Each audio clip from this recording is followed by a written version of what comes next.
Aí, pessoal, tudo beleza? Quadrinhos Porretas hoje tá ali na malemolência, na malandragem, porque com muito respeito, nós vamos falar sobre uma HQ que conta uma das muitas histórias da entidade mais querida da Umbanda e também da Jurema Sagrada. Eu tô falando de Seu Zé Pelintra, HQ que é formada por duas partes. Na primeira parte, ela tem roteiro do Alésio Esteves, com arte e cores do Bruno Brunelli, e na segunda parte, o Bruno Brunelli assume o roteiro, a arte e as cores.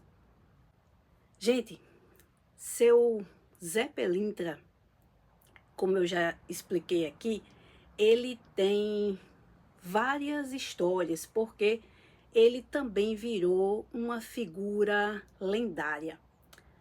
Contam que ele nasceu José de Aguiar, num município, um vilarejo chamado Vila do Cabo, em Pernambuco, e a data é imprecisa.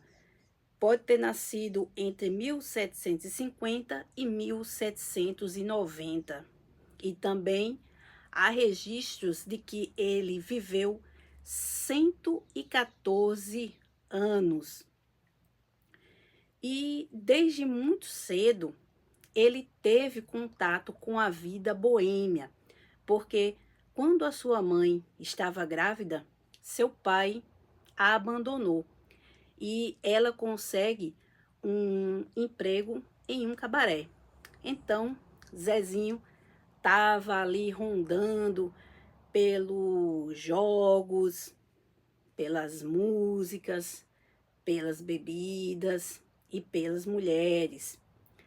Bom, ali, rapazote, ele começou a frequentar os torés, que eram e ainda são, né, cerimônias sagradas indígenas.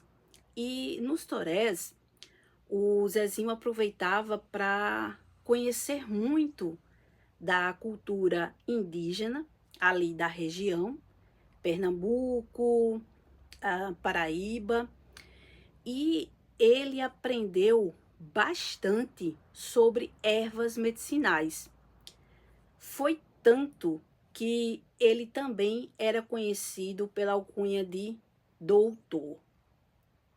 Bom, Zé Pilintra foi iniciado nos torés indígenas e um pouco depois ele também foi iniciado na Jurema Sagrada.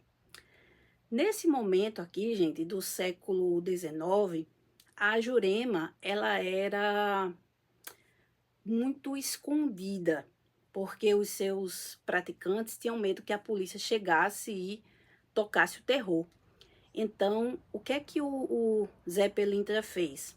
Ele era um homem muito caridoso, e ele queria ajudar quanto mais gente ele pudesse.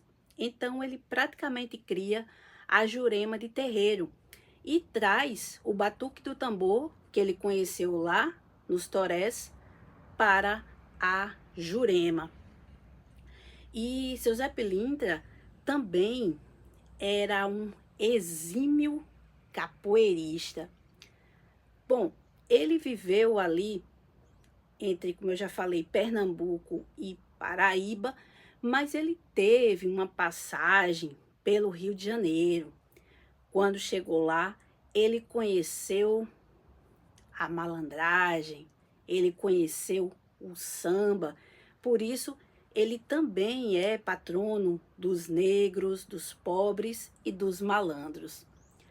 Seu Zé Pilintra sempre na estica, com esse terno branco, a sua gravata vermelha, o chapéu panamá branco, mas que em algumas ocasiões também podia ser um chapéu de palha. O que não podia faltar, ó, era a fitinha vermelha ali no chapéu. E contam que poucos anos após o seu desenlace, ele já se tornou uma entidade da Umbanda. E como eu falei, desde, né, do século XIX até hoje, o Zé Pilintra é uma entidade muito querida, muito adorada aqui no Brasil. E quem conta essa história aqui pra gente, né, como eu já falei, é o Alésio Esteves e o Bruno Brunelli. E eles fazem, gente, de uma forma muito bacana, muito ágil. É uma aventura, tá? Mostra a infância e o período, né, de adolescência do Zé, que ele aprontava bastante, né? Ah, eu esqueci de dizer que ele também sabia manejar uma navalha de forma ímpar. E junto com o jogo de corpo da capoeira e a sua habilidade na navalha, ele conseguia aí ganhar muitas lutas e muitas brigas também com a polícia, tá? Então, ó, a gente tem aqui como eu já falei, o Zé na sua infância, o Zé na sua mocidade,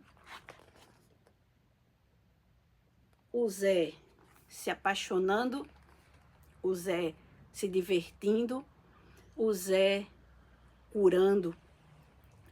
E um destaque que eu faço aqui para esse quadrinho muito porreta é o uso da linguagem coloquial, tanto na primeira parte quanto na segunda, ou seja, tanto o Alésio quanto o Bruno, eles tiveram esse cuidado de deixar esse quadrinho bem pé no chão mesmo. Então, a linguagem é muito coloquial, com gírias da época, tá? E os autores, eles pesquisaram bastante. Ó. No final, tem uma listazinha aqui com a referência dos livros que eles consultaram. Então, se você era como eu e ainda não conhecia a história ou uma das histórias do Zé Pilintra, esse quadrinho aqui é a pedida. Saravá, seu Zé Pilintra!